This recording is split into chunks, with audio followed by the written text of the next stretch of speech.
El que volem és donar importància a el que és el comerç de proximitat, el comerç de ciutat, a les persones que estan a darrere i que són els que han patit més en el que és en tots aquests dies.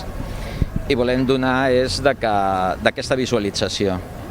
Llavors hem engegat aquesta campanya amb uns lemes de si tu no compres aquí a Mataró, qui ho farà?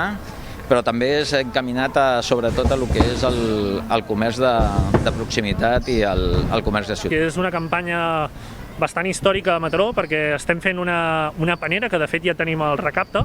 Són 2 grans paneres de 100 regals cada una, que en total farà un import d'uns 10.000 euros, vale?